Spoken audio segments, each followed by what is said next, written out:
consécutivement à un accident cérébral. La maman nous a été rendue dans un état qui nécessitait des soins de tous les instants.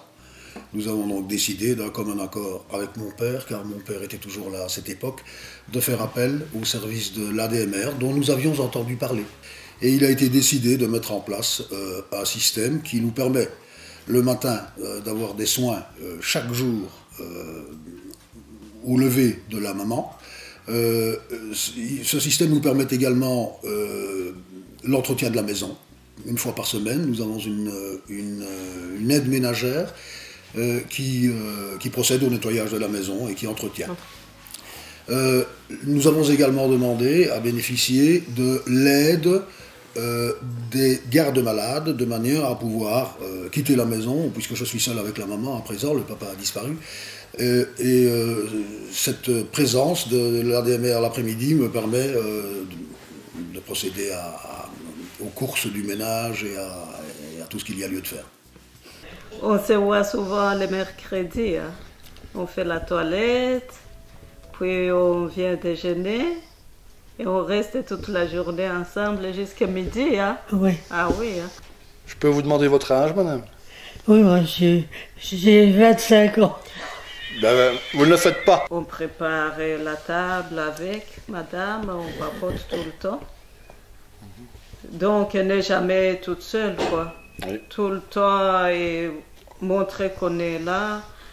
Sans cette présence de l'ADMR, je vois mal comment, nous habitons la campagne, nous sommes loin de tout, il est impératif de disposer d'une voiture pour faire les courses, et bon, cette présence de l'ADMR m'est absolument nécessaire. Moi je vois mal comment je pourrais gérer le ménage ici autrement que de cette manière-là. C'est une présence journalière sur laquelle on peut compter, ces gens-là sont toujours à l'heure. Ça fonctionne parfaitement bien. Je dirais que ça permet à la maman de rester aussi dans sa ses mère. conditions de vie, dans son environnement, dans son cadre de vie. Et toi, Mamie, dis-nous un peu, comment trouves-tu cette présence tous les jours pour faire ta toilette? Ça va bien. Mais oui, hein, que ça va, hein? Ça va. Ben, donc, je suis garde-malade. Nous autres, on vient près de madame pour assurer une présence. Donc, nous autres, on s'occupe de ses repas. Vous faites les repas? En général, on fait les repas. Et puis, alors, ben, bien souvent, après, ben, c'est la sieste. Après le repas. Après le repas. Soit dans un fauteuil, soit au lit, ça dépend d'une famille à l'autre. Puis après la sieste, c'est donc le lever, on conduit la personne à la toilette, ou si c'est une personne incontinente qui ne tient pas sur ses jambes ou quoi, donc on fait le change au lit. Sans cette présence d'aide familiale, de garde malade, de service conjoint, est-ce que ce serait possible d'avoir un maintien à domicile? C'est ça un peu que je voulais... Ici, en tout cas, ça peut être possible si nous habitions ailleurs, avec des voisins peut-être. Donc elle n'est jamais toute seule, quoi. Je suis du CHU à Fréjus et je suis rentrée en décembre et là l'assistante sociale donc avait tout arrangé pour que j'ai une aide à la maison. Une aide familiale. Vous avez eu des aides familiales ici? Et j'ai des aides familiales chaque semaine pour le nettoyage parce que moi je cuisine, je lessive, je repasse, je fais... vous savez, tout ça je sais le faire moi-même. Oui.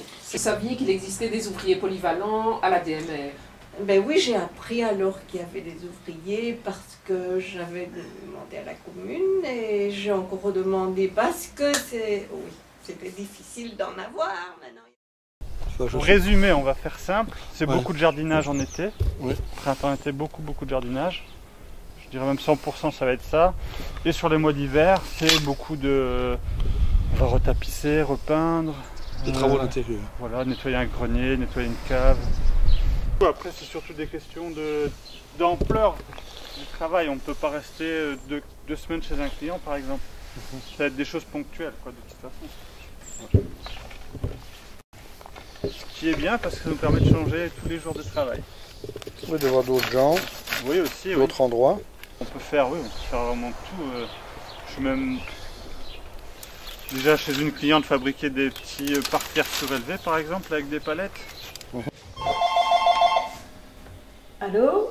Oui, Isabelle, c'est moi ici Francine. Francine, Bonjour, je sors de chez monsieur et je suis très inquiète parce que je l'ai trouvé très changé par rapport à la fois passée que je suis allée.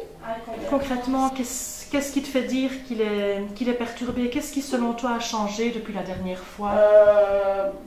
Il était dans son fauteuil tout seul, sans bouger, et il ne savait pas me dire si j'avais déjà déjeuné ou pas. Or que c'est quand même quelqu'un qui était actif. Effectivement, ce sont des questions interpellantes, je comprends que tu sois inquiète. Ce que je te proposerais peut-être, Francine, c'est que nous avons justement réunion demain après-midi avec toutes les collègues. Alors je te proposerais qu'on puisse parler de la situation de monsieur à la réunion, ce qui nous permettrait un petit peu d'avoir l'avis de tes collègues. Mon rôle en tant qu'assistante sociale, c'est de d'abord de rencontrer les futurs clients, d'aller à leur domicile, à leur demande ou à la demande d'un de leurs tiers. Donc je vais à leur domicile, je vois avec eux par rapport à leur situation, par rapport à leurs besoins, si les services plutôt que nous pouvons proposer pourraient leur correspondre. Si les services que nous proposons peuvent leur correspondre, je conviens avec le client d'un projet, ce qu'on appelle un projet d'aide. Ah oui, moi j'aime bien, c'était mon but, c'était d'aider les personnes de toute façon, de soigner les personnes et d'aider les personnes dans leurs problèmes. Voilà, chez les anciens, il y a forcément des habitudes qui s'installent, et chez les nouveaux, on a toujours ce petit coup de... On ne peut pas dire qu'on fait tout le temps la même chose partout, tous les jours, quoi, ce n'est pas vrai. On va travailler avec des humains, il faut que l'aide familiale puisse aller à la rencontre du client, puisse parler avec lui, créer une relation. Oui, il faut être patient, il faut être à l'écoute des gens, ne pas les juger, surtout pas les juger, être à leur écoute, apprendre à les connaître.